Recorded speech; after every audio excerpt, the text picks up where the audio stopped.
Apple is making iTunes more social and revamping Apple TV to offer high-definition TV program rentals. Gene Munster, analyst at Piper Jaffray, is one of the top-ranked Apple analysts, according to Bloomberg data. He is raising his ratings for Apple TV, and he is joining us now on the phone from Minneapolis. Gene, always glad to have you with us. So you're raising your projections for Apple TV. What is it going to do to the company's bottom line? Well, this announcement yesterday is really incremental, but ultimately this is setting the table for what we think in 2010 is going to be a much bigger event, which we think Apple is going to get actually into the TV market, where they actually manufacture an all-in-one television. What they announced yesterday was a box that connects to a TV, but we think that this is really setting the table for something much bigger. So, Gene, I mean, a lot of people, even back in the day, said, wow, you know, Apple's share is pretty expensive. It closed yesterday at $250, but it sounds like you're going to guess it's going to go a lot higher. Exactly. I mean, right now it's trading at 15 times next year's numbers. This is growing at 35%. The reality is that the buy-side investors think the growth rate is actually closer to 15. I would strongly disagree. If you look at Apple's addressable market, they'll have about 5% penetration next year.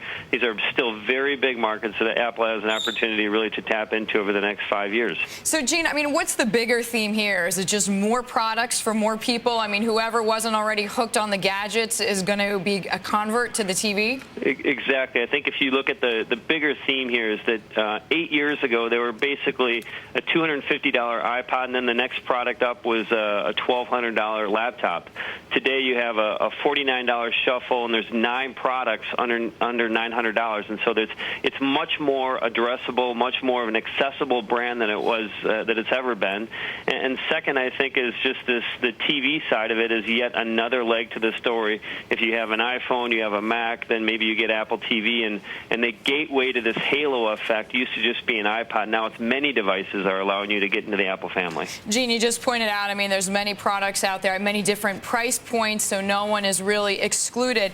But the other companies in the space, or in some of the spaces, products that Apple makes, they're not going to just let Apple get away with everything. I mean, there's Sony, which is developing 3D TV as fast as possible. I mean, there's Samsung. I mean, there are some serious competitors out there for all of Apple's products.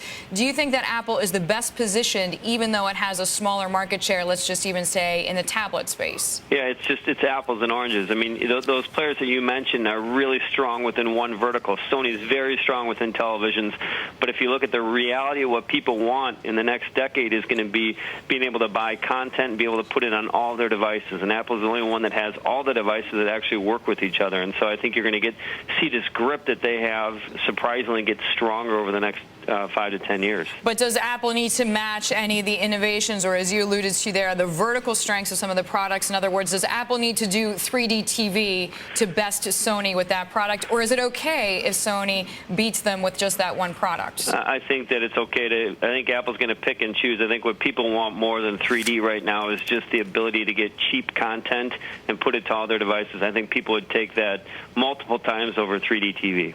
All right, Gene, is there anything else that you think comes next, or I should ask you this way, what comes next for Apple TV? I mean, I do see your point that you say, look, whatever content you want on whatever device you want, whoever can deliver that wins. But what's the next step innovation-wise for Apple TV? Well, the next big hurdle is just going to be more content. Right now they announced really they have virtually no content for the device. I think some of the studios are very apprehensive about embracing this, so I think the next big thing is just more content, more rentals, cheaper rentals. That's going to be the big thing over the next couple of years, and then ultimately we think that they're going to have this all-in-one hardware. So it's a progression, more content, and then better hardware. Gene, thanks as always. Thank you. Gene Munster joining us there from Piper Jaffray.